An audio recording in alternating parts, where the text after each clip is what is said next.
बिस्मिल्लाहिर्रहमानिर्रहीम। आज हम पढ़ेंगे law of conservation of momentum. तो लॉ को डिफाइन करने से पहले हमें मोमेंटम का पता होना चाहिए। मोमेंटम हम किसे कहते हैं? मोमेंटम हमने जैसा प्रीवियस लेक्चर्स में डिफाइन किया, मोमेंटम होता है क्या? हमारे पास मास और वेलोसिटी का क्या होता है?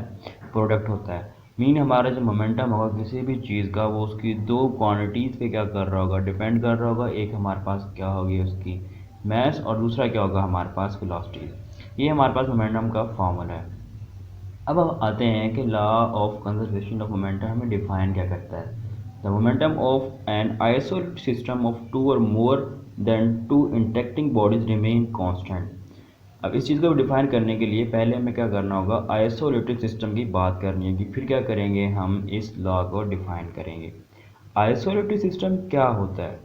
ग्रुप ऑफ बॉडीज़ होता है जिसके अंदर हमारे पास जो बॉडीज़ होती हैं उन पे कोई एक्सटर्नल फोर्स क्या करती है? एक्ट नहीं करती। फॉर एग्जांपल, जैसा कि हमारी कोई गाड़ी मूव कर रही हो, उसकी हम वेलोसिटी क्या करना चाहें? फाइंड करना चाहें, तो उसकी वेलोसिटी के अगेंस्ट और बहुत सी क्या होती हैं? फोर्सेस एक्ट कर रही होती हैं।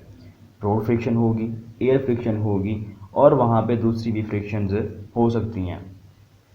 तो ऐसे फिर हम बॉडीज़ का हम जिक्र करते हैं। यहाँ पे दो बॉडीज़ होंगी, उनके अंदर कोई एक्सटर्नल साइड से फोर्स ना हो, तो उनकी जो हमेशा उनका जो मोमेंटम होगा वो क्या रहेगा? कंजर्व रहेगा। मीन जो उसका इनिशियल मोमेंटम होगा, उसका अगर हम फाइनल मोमेंटम चेक करें, दोनों का मोमेंटम क्या आएगा? बॉडी का हमारे पास सिस्टम का सेम आएगा। तो law of conservation of momentum ऐसे सिस्टम को डिफाइन करता है जिसके अंदर दो या दो से ज़्यादा बॉडीज़ क्या कर रही हों? इंटेक्ट कर रही हों, लेकिन उनका जो कौन हमारे पास वो क्या है? मोमेंटम क्या रहेगा? कांस्टेंट रहे। तो ऐसे सिस्टम को हम law of conservation of momentum कहते हैं। अगर फाइनल और इनिशियल मोमेंटम दोनों का क्या हो? सेम ना रहे, तो उसे हम यानी कहेंगे कि वैल्यू हमारे पास वो अनबैलेंस होगी, बैलेंस नहीं रही हैं। तो इसके लिए हम एग्जांपल ले लेते हैं। सपोज करो हमारे पास यहाँ दो बॉडीज़ हैं। ये हमारे पास m1 बॉडी और ये क्या है? m2 बॉडी है। जो m1 बॉडी है इसकी वेलोसिटी क्या है? हमारे पास u1 है, और जो सेकंड बॉडी उसकी हमारे पास वेलोसिटी क्या है? v2 है। दोनों वेलोसिटी के साथ क्या कर रही हैं? मूव कर रही हैं। अगर यहाँ पे हम उसके इनिशियल मोमेंटम की बात करें, तो हमारे पास का जो इनिशियल मोमेंटम होगा बिफोर कुलियन, तो वो क्या आएगा? हम दोनों की वैल्यूज़ को ऐड कर देंगे। हमें पता है कि एक मोमेंटम क्या होता है? मास और वेलोसिटी का प्रोडक्ट होता है। अगर इस बॉडी का हम मास मोमेंटम निकालें तो वो क्या होगा? m1 u1 प्लस क्या करेंगे? सेकंड बॉडी का मोमेंटम क्या कर देंगे? इसमें ऐड कर देंगे, वो क्या होगा? m2 u2 का प्रोडक्ट होगा। तो जब दोनों को ऐड करेंगे तो हमारे पास दोनों बॉडीज़ का क्या आ जाएगा? इनिशियल मोमेंटम आ जाएगा। सपोज करते हैं कि आफ्टर सम टाइम टी हमारे पास जो बॉडीज़ हैं वो क्या करती हैं? एक दूसरे से क्या करेंगी? वो हिट कर देंगी। हिट क्यों करेंगी? क्योंकि हमारे पास जो m2 बॉडी है उसकी वेलोसिटी कम है किससे? m1 से। तो जाहिर सी बात है कुछ देर बाद m1 बॉडी क्या करेगी? m2 को अप्रोच कर लेगी। जब अप्रोच करेगी दोनों क्या होंगी? कोलाइड होंगी।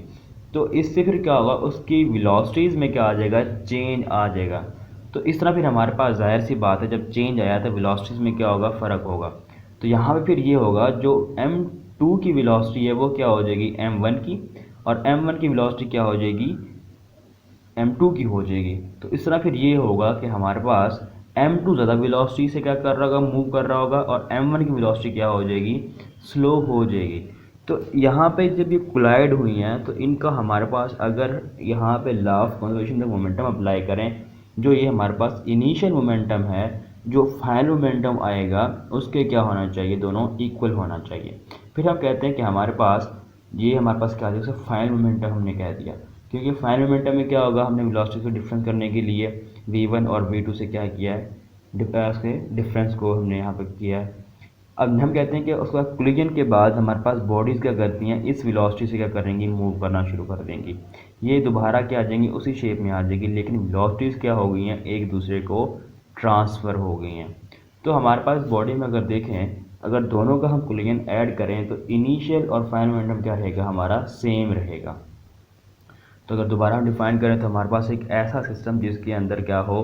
बॉडीज़ बिफोर और आफ्टर कोलिजन उनका मोमेंटम क्या रहे? सेम रहे। तो ऐसे सिस्टम को क्या कहते हैं? हम law of conservation of momentum का नाम देते हैं।